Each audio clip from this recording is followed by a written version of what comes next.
I can't do this anymore. You have to go to the nursing home now. Please, no.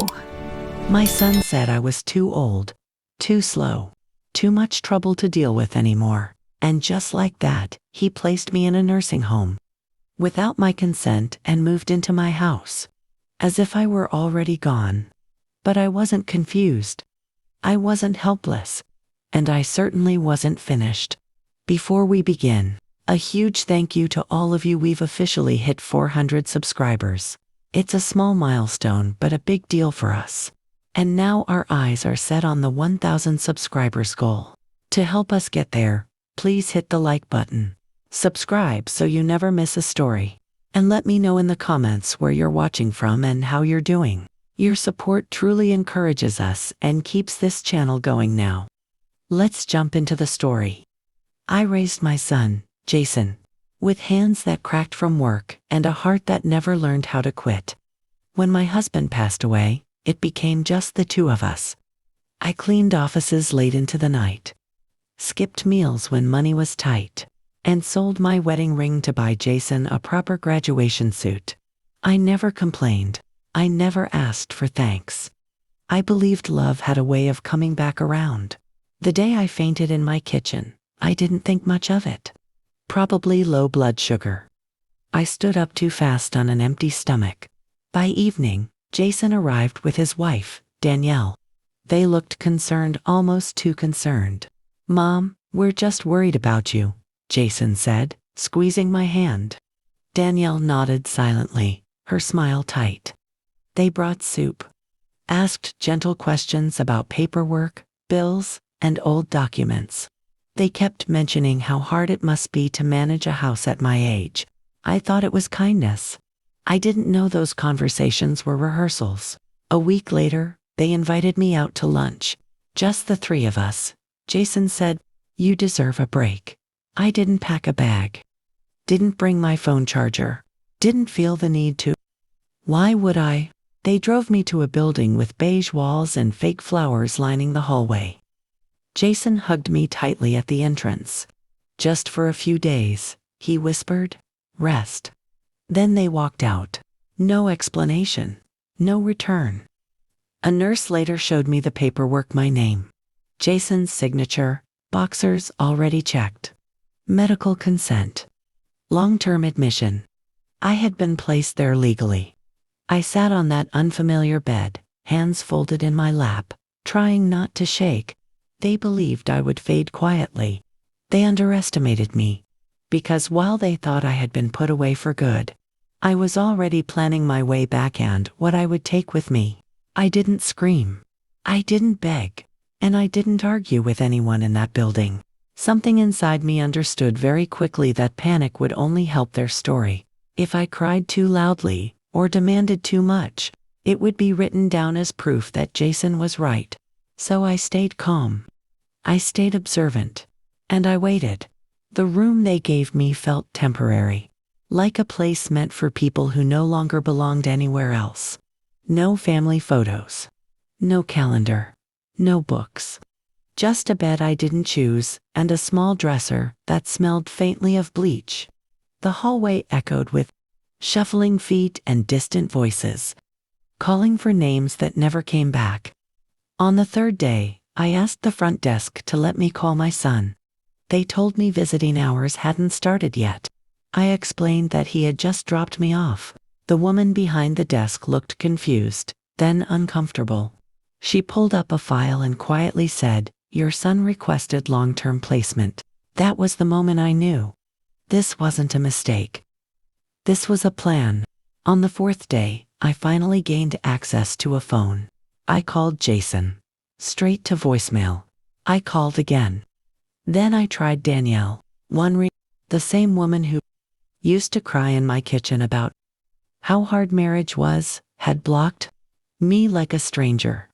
That night, I sat in a stiff-backed chair near the window, staring out at the courtyard below. People wandered aimlessly. Some argued with shadows. Some just stared into space. I wondered if this was how Jason imagined my life ending. Forgotten, out of sight. No. I asked the night nurse for a pen and a notebook, telling her I liked to write. She smiled kindly and returned with a small spiral pad from the activities closet. I didn't write poetry. I didn't write prayers. I wrote facts, account numbers, property details, dates, names, everything I could remember that proved I still existed. I wrote down my attorney's name, Monica Reeves. I hadn't spoken to her in years, but I knew she never closed a file unless the client asked. They thought I wouldn't notice the frozen accounts. Thought I wouldn't realize my name was missing from utility bills. Thought age made me powerless. They forgot something important. I survived a hard marriage. I survived illness. I survived raising a child alone. I wasn't about to let my own son finish me off. And the very next morning, I made one phone call that would start unraveling everything. Jason thought he controlled. Monica Reeves didn't answer the phone the first time I called. I didn't blame her. It had been years since we last spoke. But I left a message anyway, short.com, and very clear. Monica, this is Dolores Mayfield. I believe my son has committed fraud using my name and placed me in a facility against my will. I am mentally sound and still have access to my legal records. Please call me back. She returned my call before lunch the next day. Her voice shifted the moment I said my name. Mrs. Mayfield, are you safe? As safe as a woman can be when her own child locks her away and assumes she won't fight back, I replied. She told me not to say another word until she arrived.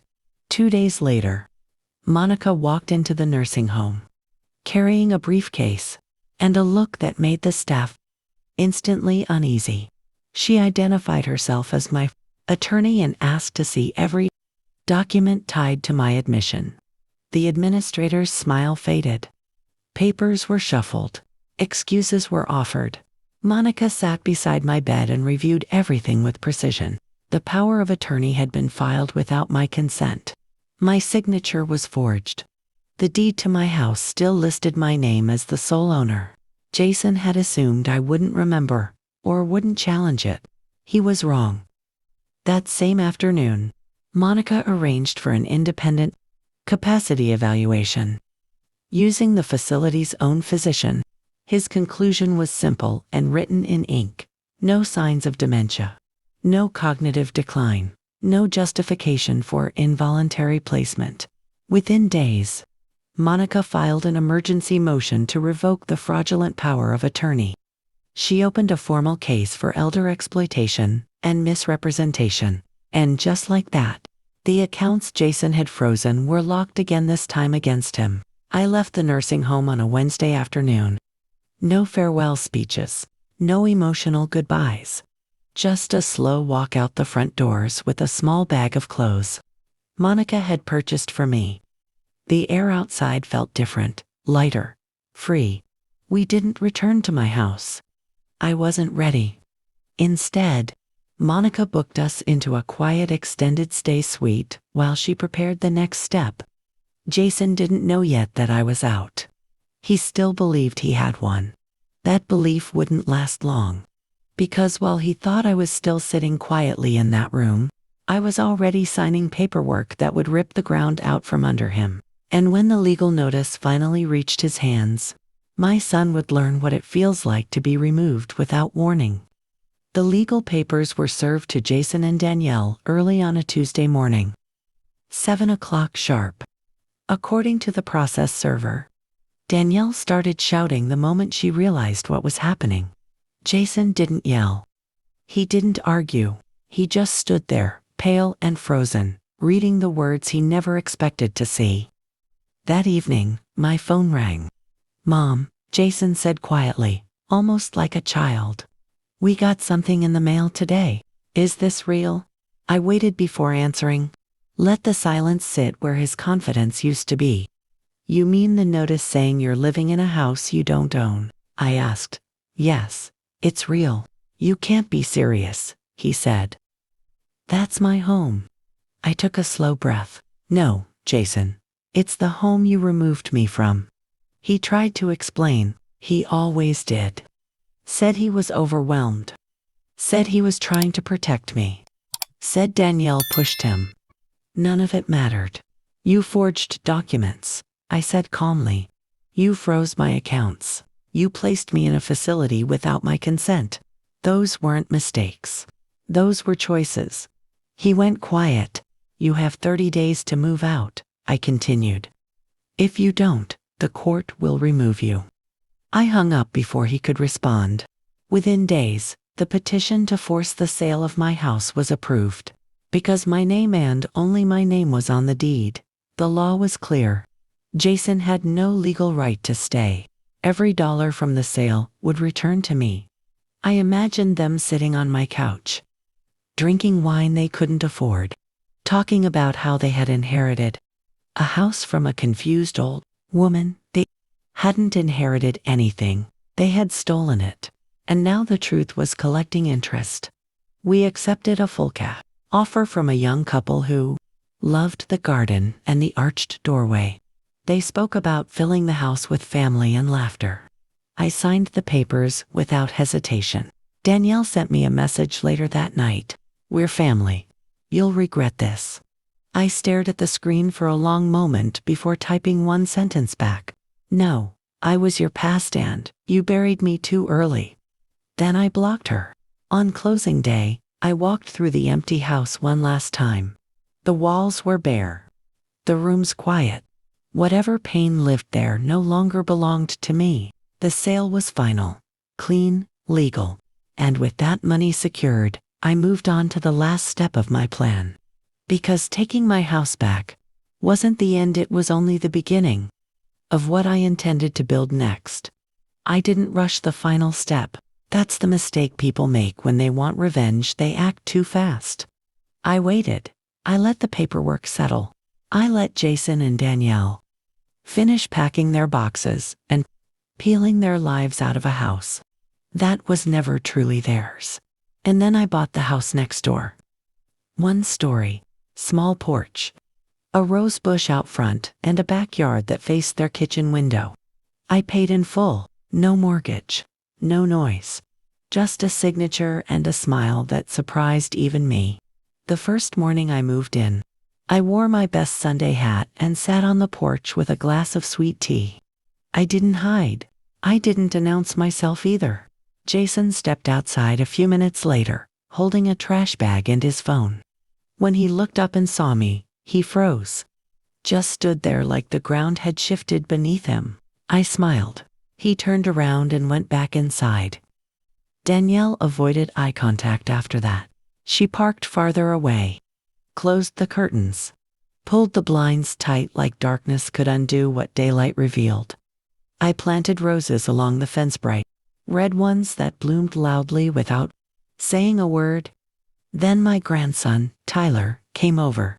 He stood awkwardly on my porch one afternoon and asked, "Can I sit with you for a while?" I poured him iced tea like I used to when he was little. He told me the truth, how they said I had dementia, how he knew it wasn't right. "You're not a burden," he whispered. I believed him. Weeks passed. Danielle left first. No goodbye, no drama. Just boxers in a trunk and a door closing for the last time. Jason stayed behind, shrinking into silence. Eventually, even he disappeared. No farewell. Just an empty house and a quiet street. I rewrote my will shortly after. Jason received nothing. Tyler received everything: education, stability, a future built on truth. The rest went into a community fund for elderly women discarded by their families. When Jason finally called, asking if it was real, I told him calmly, "Forgiveness doesn't mean inheritance." Then I hung up. That was the last conversation we ever had. Now my mornings are quiet. The garden grows. Tyler laughs in the kitchen. The house feels light, like something heavy finally lifted. They thought they buried me. They didn't know I was a seed. And this peace, this life reclaimed is what finally grew. If this story touched your heart, tell me in the comments, what city are you watching from? Don't forget to like, subscribe, and share this story so more people remember. No matter how old you are, it's never too late to stand up for yourself.